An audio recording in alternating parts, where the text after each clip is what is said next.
What is up, all you Pokemon lovers, collectors, flippers, and investors? In today's video, we're going to be discussing the crazy news of GameStop buying and entering the slab market and Pokemon cards in general. What are my thoughts? Let's get into all that in today's video. So this news was reported by the best Pokemon news, and that is PokeBeach. I'm going to leave their website in the description down below. Also go watch their podcast, an amazing podcast. They talk and debate this topic and see their thoughts as well. I just wanted to chime in a little bit, kind of go over what I think is going to be good and bad for the market. I'm not really here to go over the news of all that stuff. I'm sure you guys have heard all over the internet, the PokeTube space, that they're buying PSA 9 and up, PSA only. So all you CGC graders out there,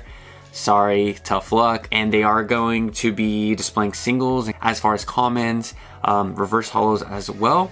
Like I said, full article over there on PokeBeach.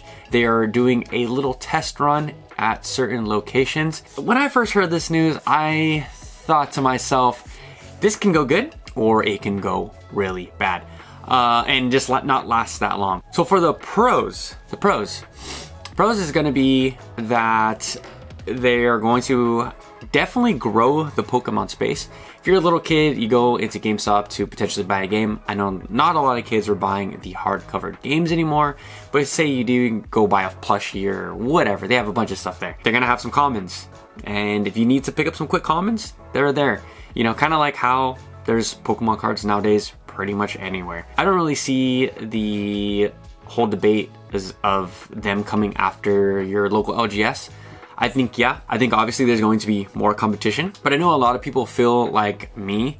I'm going to support my LGS through and through. I don't mind paying the extra, $10 for a booster box or a 3-pack blister or whatever. I don't mind because I know the margins are small and I want to support because they do so much for the community, if it's sports cards, comics, whatever it is. So I think a lot of people are going to feel the same way. I do know that GameStop will now be having like an area for local events, little card shows or Pokemon, play. That is going to be awesome because when I was a small child, my first place where I got to play Pokemon and meet other Pokemon lovers was Toys R Us. I know some of you guys out there don't even know what that is anymore, but it's pretty much a giant toy store. My local Toys R Us had this like giant long hallway, so a bunch of kids would just line up there and we just go through and battle. I also did the same thing for Yu-Gi-Oh!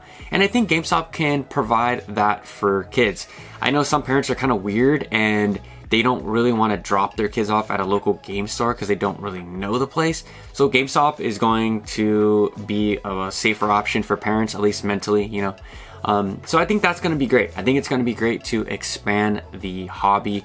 And you guys got to remember, if you're a collector, if you're an investor, whatever you guys are, this is great. This is just going to mean more Pokemon printing, more Pokemon cards, more cards for everybody. It is going to be so awesome. So a big juggernaut in the big box retailers like GameStop is going to do great. It's going to be great for the hobby overall. The only concerning thing is going to be the rollout. How are they going to roll it out? I know they are testing it. How are they going to price the commons? How are they going to price the slabs? I'm sure you guys have seen so many memes, so many content creators making these little shorts about you bring your Moonbringer, hey, what can I get for this? And best I can do is $20 store credit type memes. And it could happen. I don't really see the major collectors like myself or, some of my friends going down that route to be real desperate to sell it to GameStop. So I'm kind of wondering where they're going to get these slabs from. I know GameStop has said that they're trying to up their trade-in value. I don't know if you guys watch those like collection shows where people buy and trade, first-person view of vendors and stuff, but most people pay 70-80%. I think to be fair, GameStop should maybe offer like 50 to 60%. I think that would make them competitive at least, because I can just hold on to my slabs and go to a card show and get 70%. I don't do that all day. So it's going to be very, very interesting. I'm very interested on what you guys have to say. Are you for GameStop coming into the space? Because The reason why they're in this is because they see the growth of Pokemon. They carry Pokemon products at GameStop all over. I just bought the Gyarados and the Charizard, UPC, like the nice one, the GameStop exclusive. I always buy those collection boxes, GameStop exclusive. Those are awesome. So many good packs, different, and so they're in the space. So they see the opportunity, and Pokemon is just growing bigger and bigger, especially the TCG. I don't personally play, but I know it is a very important part of this hobby. I'm gonna turn it now to you guys. Let me know how you guys feel. Are you for it? Are you against it? Let me know anything in the comment section down below. And until next time, I will catch you guys later. Peace.